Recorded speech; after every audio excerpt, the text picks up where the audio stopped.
I've reviewed some non-fiction books recently about money, because that's what we talk about here. And like many of us, I'm not just interested in reading books, I'm also interested in what goes into making them. So I thought I'd delve into today what are the financial realities of being a writer for 4 reasons. One is that I'm waiting to hear back from a writing competition today, so recording this will stop me from checking my email for the 200th time. Secondly, when I construct my book reviews, I'm interested in good media criticism, which to me means not just laying into something for the sake of views or downloads, but remembering that this is a person's livelihood and that they have put work and effort into making that thing, and keeping in mind that publishing books might not actually be as lucrative as most of the general public thinks it is, and therefore my words could actually impact their finances if I give a bad faith review, just like I might help them sell some books if I give a good review. I have self-published non-fiction on my own website, and in the future I'm interested in self-publishing fiction or going the traditional publishing route with fiction. And I think if anyone else is interested in that too, you kind of have a responsibility to yourself to research what to actually expect if you think that it's going to be some magical payday. And the other reason I thought I'd talk about this is because I went to an author event, which is also something that if you're either interested in earning money as a writer yourself, or you want to support writers, or you want to make sure that you have books in future from your favorite authors, whether it's fiction or non-fiction, author events are a really crucial part of that. So I will talk about what actually went on at that event and why I thought it was worth the money. You might have heard this statistic before, that the median income for writers in the UK is 12 grand a year. And obviously the median will be affected by the people at the very top of the earning scale. So the people who sell mega amounts of books and are unicorns, but that most of us think are like the standard for being a best-selling author. Their advances and royalties and all the other things that they earn from their publishing careers, so like the translation rights, the international rights, film and TV and merchandising rights, all of that stuff is going to bump their income into a realm that is just so far removed from the writers working at the complete opposite end of the scale. And this also depends on which writers we include in the definition, right? So when I say writer, I think quite often we are just thinking of fiction and non-fiction authors that you would pick up off a bookshelf, but the creative industries have expanded so much in recent years with social media. So these days you could earn a living on Fiverr scripting episodes for podcasters and YouTubers. You might be writing for a TV show that is purely distributed online. Once upon a time, if you wanted to be a screenwriter, you're only writing for film and terrestrial television, right? You might be a copywriter in the advertising industries, or you could be a blogger. I've worked as a freelance ghostwriter before for a social media agency, and I think that right there nails why some writers are earning so little year to year. And that's because a lot of it is feast or famine freelance work. So it's someone getting fired from their journalism job because, you know, the newspapers are cutting back, or they've been replaced on a website by a free teenager who just wants to build up their writing CV and is willing to provide articles without pay, which is also a form of exploitation really, because they could be creating a showcase of their work on their own website. They don't have to be producing work for free for other outlets. Could be that someone is only publishing a poetry anthology once every 5 years because they're just not that prolific and poetry doesn't sell that much. Or it could be that they are mainly a seller of short stories, but they have to wait for a short story to be commissioned or to get accepted in a magazine for them to get paid. And then there are the advances for non-fiction books and for novels. And the thing about those is that obviously you're only going to have a news story about those when it's like a 19-way auction and the book sells for 6 figures, because that's newsworthy. But you're not going to see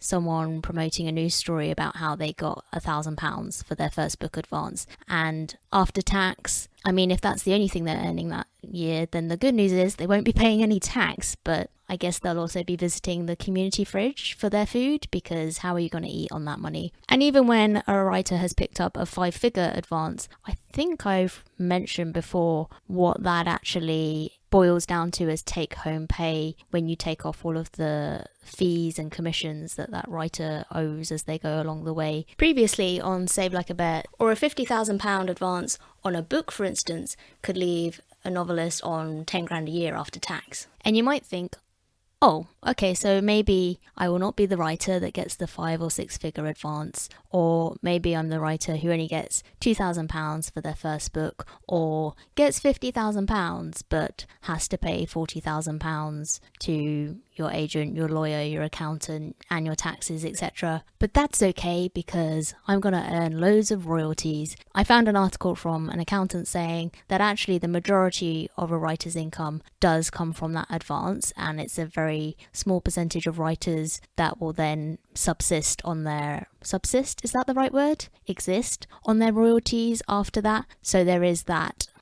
onus to keep putting out a book every few years. Obviously a bit of a nightmare if a writer gets an agent and an editor finally and gets published and then gets dropped by any of those people because they're not selling anything or they go in a different genre or whatever. And the final element of that, if you hadn't guessed already, is that a lot of published authors still have day jobs. So when we pick up a book off the bookshelf, I think we assume that whoever wrote that's what they do for their day job. But there are plenty of published authors who still work full-time in other industries, and they're putting out major novels on the side. And money isn't the only reason that everyone works, so there will also be some people within that who the reason they still have a day job is because they do something else interesting and fulfilling as well. There's that saying, when I'm not writing, I'm living. Are there any Last Kingdom fans here of either the book series or the TV series? I watched series 3 this week and I saw a quote from Alexander Draymond saying that if he's too busy acting all the time, he can't actually be an actor because it means that you stop living a life in the real world that then gives you experiences to draw from. So there is also an argument that if someone is not a full-time writer, they might actually be collecting the experience that informs their writing. I think that's quite common in like legal and crime genres, that writers will fall back on knowledge that they picked up in a real previous career or their current day job working in the law or working in forensics or something like that. Now, I don't share all of this to rain on everyone's parade. Raining on parades is not what I do. I went to a pride parade on Saturday and did get rained on, so I'll leave it to the clouds. You don't need me to rain on you as well.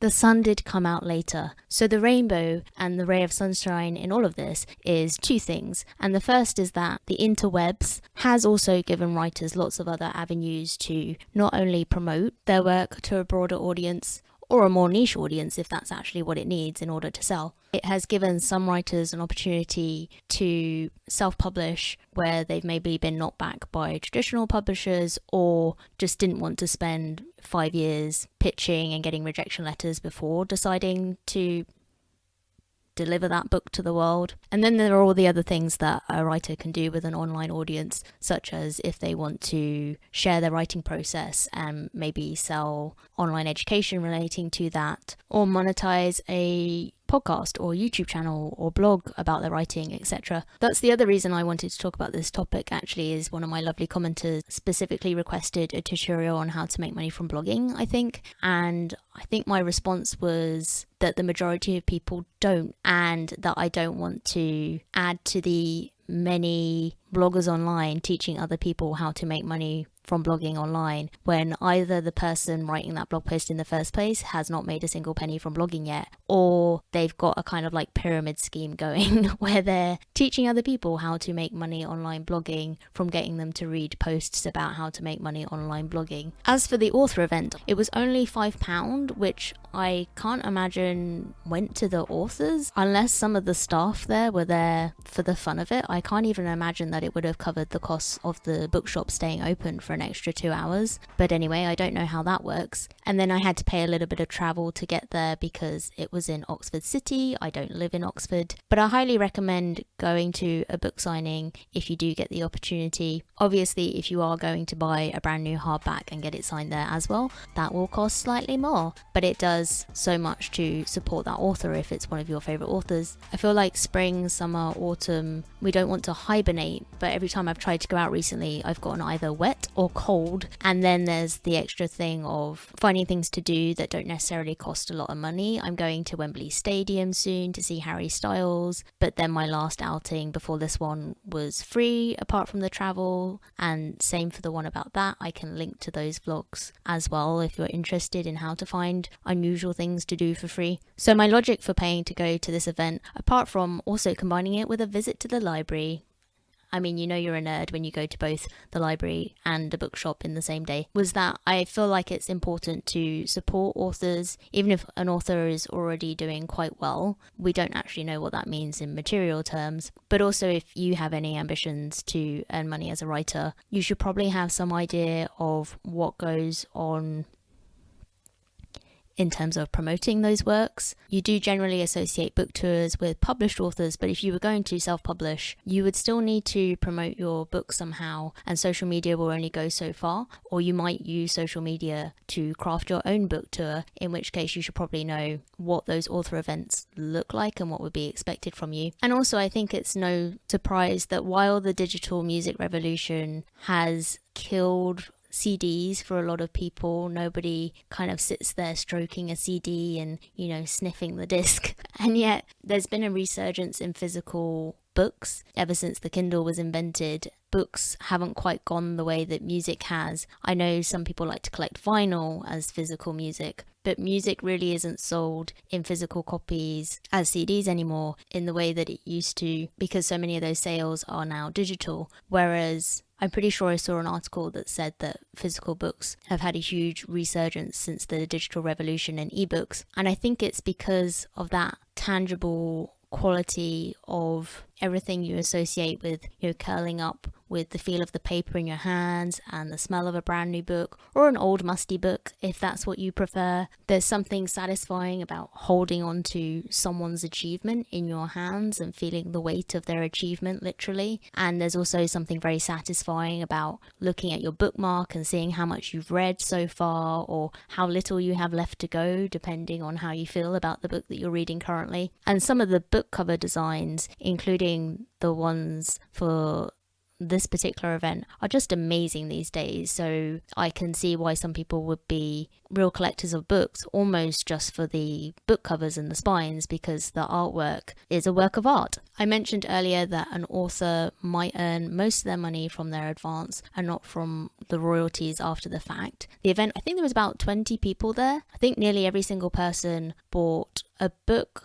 from each of the authors that were there. It was a 2-author event, and one of the authors has published 2 novels, so some people were getting 2 of her books signed. So, you know, if a person picks up 3 hardbacks at £15-20 a pop, it's good for the authors, it's good for the bookshop. Obviously the author is only getting a percentage of that after everything, because there's so many other people along the way that need to get paid out of those royalties as well. I think it's a really nice way for people to engage with something they've enjoyed. So about half the audience had read the book already, so for them it was like a fan opportunity to meet the author of this book that they had really enjoyed and find out more about the behind the scenes of writing the book and what the author's working on next, and being able to ask questions. And for the other half of the audience, it's their way to find out, do they want to buy the book or just learn more about the writing process. I definitely asked a question more about the realities of being a writer, so I will include at the end what the 2 authors had to say about how their careers have matched up to their expectations and whether they have day jobs or not. The first person to speak will be Jennifer Saint, who has just published Elektra. It's a Greek myth retelling, just like her first novel was a Greek myth retelling called Ariadne. And she was being interviewed by Susan Stokes-Chapman, who has written a book called Pandora, which is actually set in Georgian times, but it does weave in part of the Pandora myth. And they were doing this tour together also partly because Susan Stokes-Chapman's novel, which was her debut, came out during the height of Omicron, so she could not go on a book tour. They have the same agent, and so this is a way for her sort of after the fact to actually get a chance to promote her first novel, which is obviously a really important opportunity. So it's great to have people show up for that and show their support. And if you do love holding a book in your hand, not that ebooks are terrible, but it's also really good to keep the lights on at your local bookshop This event took place at Blackwell's, which has been around since the mid-1800s and is a real piece of Oxford history. It would be a real shame if anything ever happened to them, but I think they are owned by Waterstones now. Is that what happened? So I don't think they're going anywhere anytime soon. So for £5, we got to hear a part of the book. Jennifer Saint read the prologue and then was in conversation with Susan Stokes-Chapman about the book for about 40 minutes, and then they had a 20-minute Q&A, and then as long as needed for the audience to get their book signed, and as part of that they could ask questions one-to-one anyway. I thought it was well worth paying to go to, and at the end of the day these authors are taking time out to travel around the country to try and connect to people one-to-one and connect to readers. One of the other things that the authors mentioned is that the ratio of people that they see enjoying a book online, maybe talking about it on social media or leaving a good review on Goodreads, versus the people who contact them, there's quite a gap there. So if you do really enjoy a book, I suppose most of us wouldn't contact the author because we think, oh well, no, I don't want to bother them, they're probably getting like millions of messages, but you might be surprised. And they said that they would actually love to hear it from a reader if they did enjoy the book. On that note, Jennifer Saint is a best-selling author now, and so the final thing I wanted to mention is, what does that actually mean? So I came across something that really shocked me one day. Perhaps I was listening to it in the wrong year. You might have heard of Madeline Miller. She is a best-selling author. So she wrote a novel called Song of Achilles in 2012. In 2018, I think-ish, it popped up as a massive trend on BookTok. So on TikTok, it was a social media trend to make videos about the book, and it had a resurgence, and you can find her talking on many podcasts. You could say that she's responsible for the current trend that we have at the moment of Greek myth retellings, and that she's given a lot of other classicists a payday, and that perhaps Jennifer Saint's novel wouldn't exist, or entire publishing career as it is right now wouldn't exist if it wasn't for Madeline Miller. But I was listening to something one day where they were like, well done Madeline, you've sold over 1 million copies now. And this was, I'm pretty sure, several years after it had been published, and I nearly spat out my drink or whatever it was. I went, what? Only 1 million copies? And I don't say that to be down on how much she sold, but it reminded me also of something I saw recently where someone's album had gone to like #1 or something, but it had sold less than 1 million copies. And I think in the UK there's like 60 million, 70 million people. And I thought, gosh, that's wild that on the one hand, it's a lot of people. I couldn't sell tickets to that many people if I was going to host an event. But on the other hand, when you're surrounded by millions of people, it relatively feels like only a handful of them are holding that CD or holding that book, right? And so the other thing to keep in mind is that even when something is a bestseller, I think Jennifer Saint is doing okay. She's not working as a teacher anymore. She's working as a full-time writer. But if you're either interested in writing as a career, or you just tend to compare yourself to other people who seem to be doing amazingly well, we're quite often missing the context of what it actually means to be a bestseller or a top performer in that person's industry, or we actually don't really know what it is that someone's earning and whether they're much happier than us and whether they are actually doing much better than us financially. You mentioned the difference between wanting to be a writer and now being a writer. Yeah. I guess there's a lot of myths about what it's like to be a published author. Has the reality of being a full-time writer been what you expected it to be? Do people have the wrong idea that they'll get an agent overnight and quit their day job and sail off into the sunset? Yeah. There are ways in which it really lives up to the dream, and then there are ways in which I suppose it's different. But I find it quite difficult to work it out because I got my book deal just a couple of months before we went into lockdown, and so then it felt like the whole world turned upside down. So it's hard for me to kind of separate out what is because I'm now an author and I'm not a teacher anymore, and what is because the world has gone insane and is on fire. So I kind of feel like now, coming out and talking about Elektra, it's kind of the experience of like, this is my job actually, this is what I do. And I think it's really, really wonderful. I think that things that I didn't know about being a writer are just how lovely it would be to meet so many people and to be able to do things like this and to talk about books and to talk about writing. That's kind of a whole aspect of it that I didn't expect. And I think what is more difficult, I suppose, is that it is a job and you have to sit down and you have to make yourself do it. And you don't, I think like when I had a different job, writing was my escape, and now writing is my job. Yeah. It's definitely a difference. When I was in a full-time job, I was eking out every single fucking moment I could to write, and I think I was actually better at it because I was very, very focused in the sense of, this is my day job, and this is the time I have to actually get some writing done. If I don't get it done here, it's not going to get done. And so I had a lot more focus, I think. Now that I'm writing full-time, I am actually struggling, and I'm tempted to get another job just to see if I can balance that back out again. My book deal came at the end of the first lockdown, so this was September 2020. Now, Pandora didn't come out until January 2022. So now that we're I didn't get the book launch because Omicron happened. But then I have been doing all of my events from February, March. I had April off to write, and then May and June is festival season. So I have had that kind of fantastic pinch me moment where I'm like, I'm on book tour, this is amazing, and I get to meet Jenny. We've done quite a few events together now, and it's just an absolutely wonderful thing. And so, and also my journey for the publication was quite whirlwind and very, very overwhelming. I got longlisted for the Bath Novel Award, I got shortlisted, well, longlisted and shortlisted for the Lucy Cavendish Award. I got an agent very, very fast off the back of that, and usually with agent stuff, as you were saying, do you get an agent overnight? Most of the time, no. And admittedly, the agent that I had, she'd already rejected a novel that I'd written previously. So on the surface of it, it did look as if I got an agent overnight, because what happened is that in order to get considered for the shortlist for the Bath Novel Award, I had to finish the novel, and I hadn't finished the novel, and I wrote 21,000 words in 3 days, and I was knackered. But at least I had finished the novel. No, it was definite pressure, and again, that pressure helped. But basically, by the end of July, I got to finish novel, and I sent it to Juliet and a bunch of other agents as well. And actually, that night she'd asked for a full manuscript, and within a week she'd offered me representation. So in that sense, yes, it was very whirlwind, but I'd already tried to get a novel done before that, and I spent 10 years on it. And so when you see these success stories like this, you don't always see what happened before then. So in many ways, yes, it is exactly what I was hoping it would be, and I got that dream kind of scenario that happened, but there was a lot of work that happened after that, and there are curveballs that have happened since that nobody prepares, and you don't need to hear it now, that nobody prepares you for these things.